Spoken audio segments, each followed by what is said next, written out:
Okay. Alright. Morning. Morning.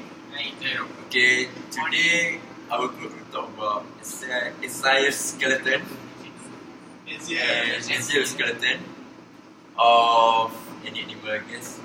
And my name Muhammad Afnan bin Muhammad Mudim. Matric number 180100.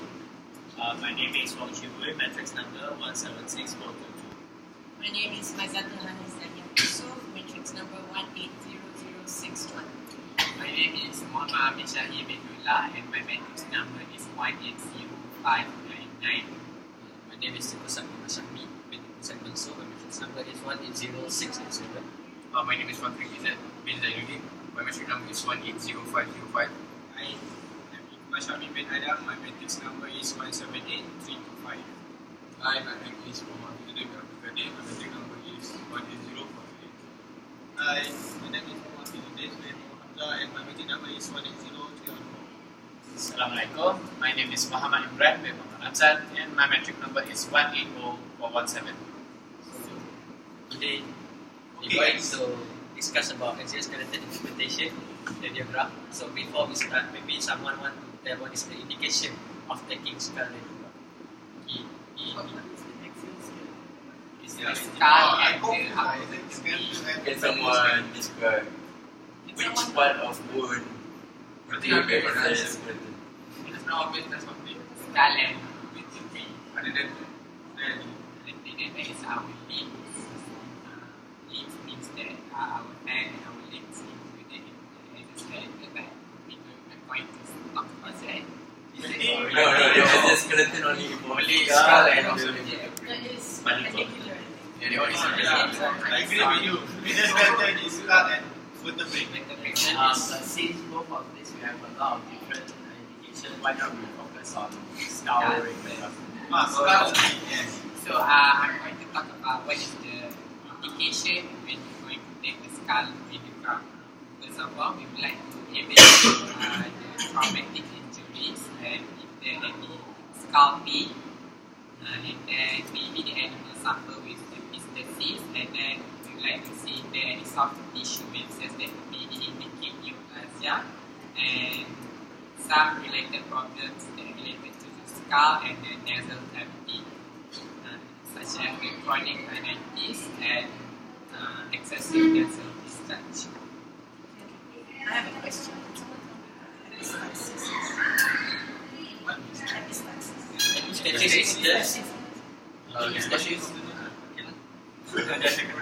Sorry. Yeah, You're right. Just say it again. Epistaxis is the bleeding of the nose. Yes. So, may I know what is the function of axial skeleton? Maybe some relation to the Yes. So, basically, what is the internal organ that axial skeleton for? spinal cord, maybe. My skull and the brain. Spinal cord would be in the vertebrae and the skull holds the brains and the eyeballs. And the tonsils, glands. Teeth.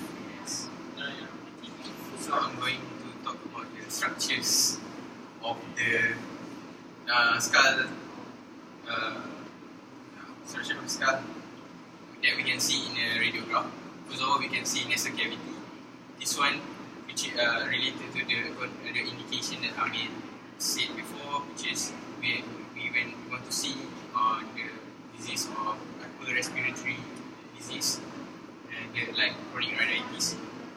And the nasal cavity is also connected to the frontal sinus, which is on the rostral part of the skull, on dorsal. And then for the jaw, which is the mandible and maxilla, maxilla is the upper jaw, the mandible is the lower jaw. We can see something. You can see teeth also there, and then the angular processes of the mandible, and besides that we can also see the temporomandibular jaw, which is the joint, temporomandibular joint, which is the joint between the temporal bone and also the mandible, and also the tympanic bullae, which is the inner part of the ear canal. Yes, and other than that, we can also see some C1, which is the first cervical vertebrae, and also maybe C2, and maybe some hyoid bone, which is the one in the larynx. Yes. Another thing is that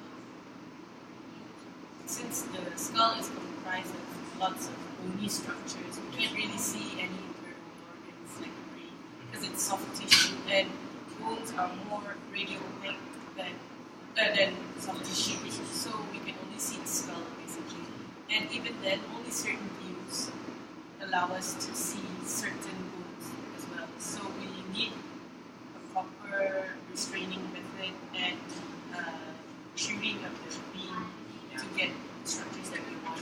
Maybe someone will explain the views and observe certain scar and certain wound in the skull. I think before we start about the certain view, we must know the basic view. Okay, standard view. The standard view. There are two standard view that we usually use in skull, which is the lateral view and also the ventral dorsal view. Okay. One of the I'm going to say about one of the How you position that for lateral view, the animal must be on lateral recurrency. But before we take the view, the animal must on anesthesia. It's sedate the animal because it will keep struggling on. So we put the beam. The beam must on the middle part of the skull, very between. Temporomandibular joint. That's the point of the beam. Okay, point of the beam is at the temporomandibular joint. And then the view, the radiographic view must include the sinus, planum until the C2. Yes. Which is the axis. C2 is the axis. Axis. Okay. I just want to add something about the lateral view. Just how to make the view is completely lateral.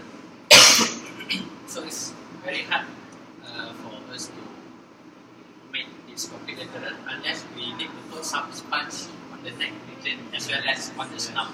But for brachycephalic dog as well as cat, it's almost impossible for us to make the view is perfect lateral because we cannot they have very short snout as well cat don't have snout at all, so we can't really put any sponge there. So brachycephalic dog is the dog which has flat nose. Yes, short snout. Short nose. Which I would like to talk about about the second standard view, which is the BD or the DB view, because it's different when we take on cats, on small breed dogs, or in large breed dogs. Because in small breed dogs, it's actually more suitable to take DB view, which is because they have a flatter thoracic area which we can lay down the animal on. Also, ventral recurrency, so that we can execute DB view. However, for larger breed dog, like maybe Rottweiler, have a very rounded thoracic, which may be very hard to position in the DB view. So we better we do it on the dorsal recurrency and do a BD view instead. So BD and DB we cannot really differentiate it that. Yes. Okay. After we know the basic view, the standard view, someone want to add about the special view. I would like to try. Alright. Well, by special it means specific. Specific view, yes. So in a case, well, for the views I'm about to mention, it only specifies on the TMJ, the temporomandibular joint, and the tympanic cooling. So what are these two special views? There are the open mouth, rostrocaudal, and closed mouth, rostrocaudal. So in comparison to the lateral, which is from left to right, or BD, which is from up to down, rostrocaudal is from the front to the back. And open mouth and closed mouth just It means open mouth is with an open mouth view. You can see the separation of the two mandibles and an open of the tympanic bullae without the superimposition of the jaw, or even closed mouth where you can see the temporal mandibular joint, the TMJ. So in a case where if the dog or a cat are having some difficulty in the movement of the jaw or some broken of the mandibles somewhere, so these two views will help with the specification to see the joint, the temporal mandibular joint and the tympanic bullae more clearly. Is it the same as temporal luxation? Yeah, can you Yes, yes. So in addition to that, I just want to add for the, if you want to assess the TMD by using rostral counter, so the animal must be on the video. So the animal must be so general anesthesia, so that we can manipulate the jaw if you want to, like, the mouth is open when you do the diaphragm. Before we proceed, is there any additional view? I think there is two more views, Few other views. like oblique, lateral oblique 30 degree, and rostral caudal 30 degree. Ah, yes. Rostral The head is tilted prostrate. From both of the view, we can differentiate between both right and left tympanic bullae. Like for lateral 30 degree, which one will seem more larger, the right or left? It depends on what Incumbency. Left. If it's left incumbency, then The right. the right will be lower. Yeah, So so it's not and slightly bigger and less less sharp. Left. Yes, because it's further away from the cassette. Okay, from the tympanic bullae, we already know we can, like, we want to indicate the TMJ. We first need to locate the tympanic bullae. From the tympanic bullae, we scroll to the tympanic bullae, we can already know and find the TMJ. So, anyone want to explain about how for us to observe or to diagnose to see the frontal sinus in one time? Frontal sinus is we use the skyline view, also counter skyline view. Yeah, also caudal skyline view is where it's under rostral caudal, but it's supposed to be 90 degree.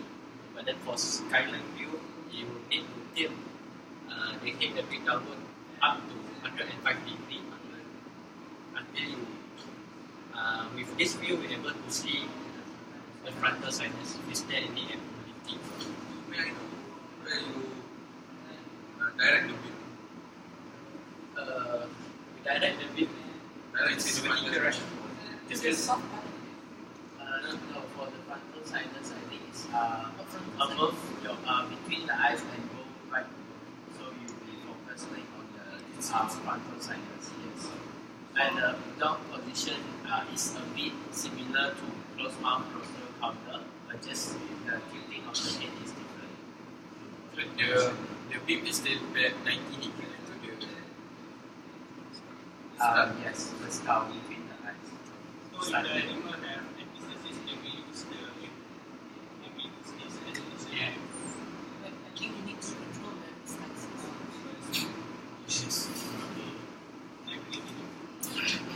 Normally, in which case you need to do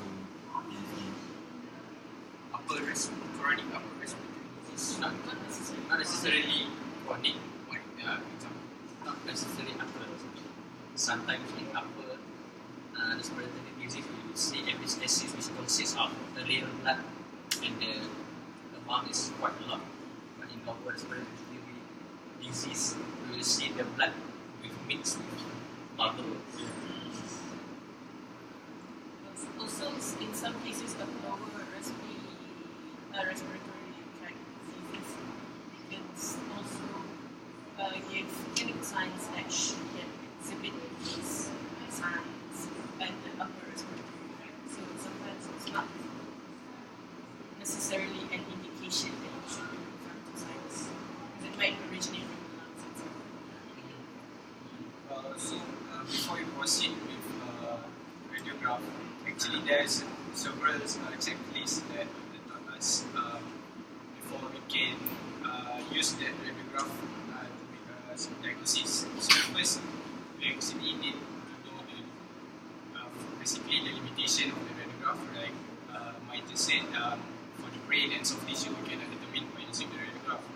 And we make sure the radiograph is not underexposed or overexposed, because it's very crucial. For example, if they got demineralization, we cannot see if it is underexposed, which means the radiograph appear more radio-inducent.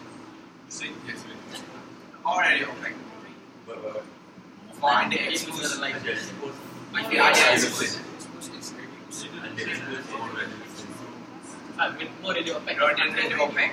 Because I remember I made a mistake. I said it's overexposed, but it's actually underexposed. You just think if we increase KVP and increase KVS, there will be everything will look dark.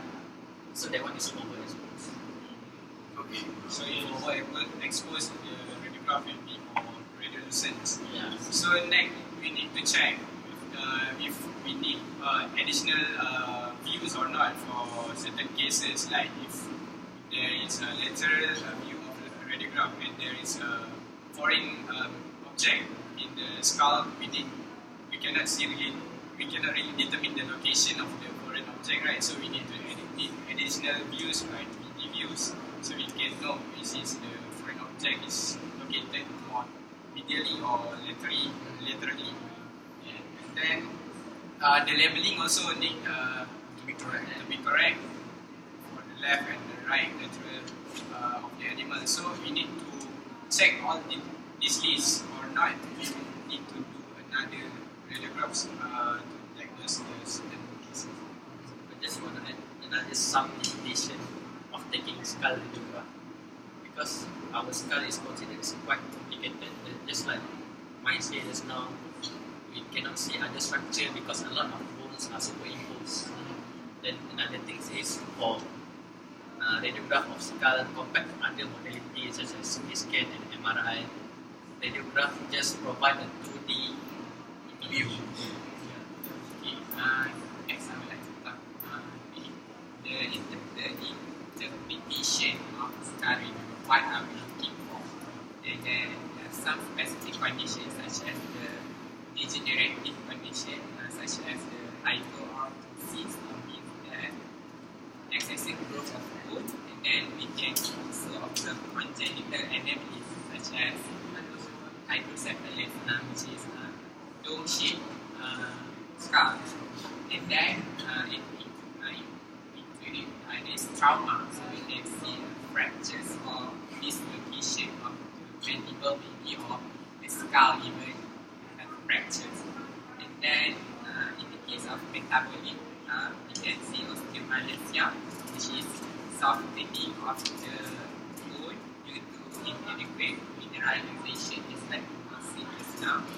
And then if there any tumor in neoplastic cases, we can see increase in soft tissue opacity.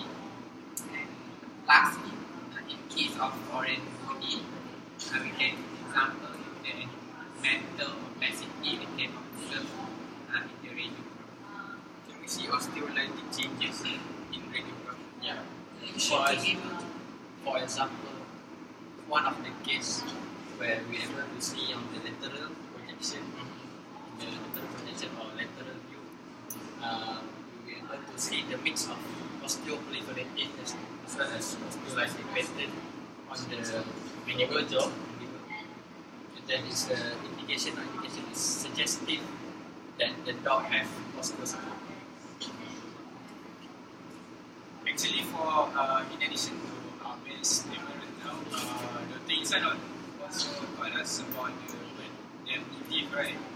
So you know, the D means for generative, like hyper what is now Yeah, for D and A anomalies, congenital anomalies like skull, dark loop shape skull, hydrocephalus, and skull big, and M metabolic, and necrosis, neoplasia, I infectious, T trauma, and I pneumatic, and lastly vascular. So I think Afnan, maybe you can conclude our discussion today. Okay, today we have learned about skull, radiography, and also some about CT, right? If I'm not mistaken. We have talked about that, right? Okay, that's all for us. Thank you. Thank you. Thank you.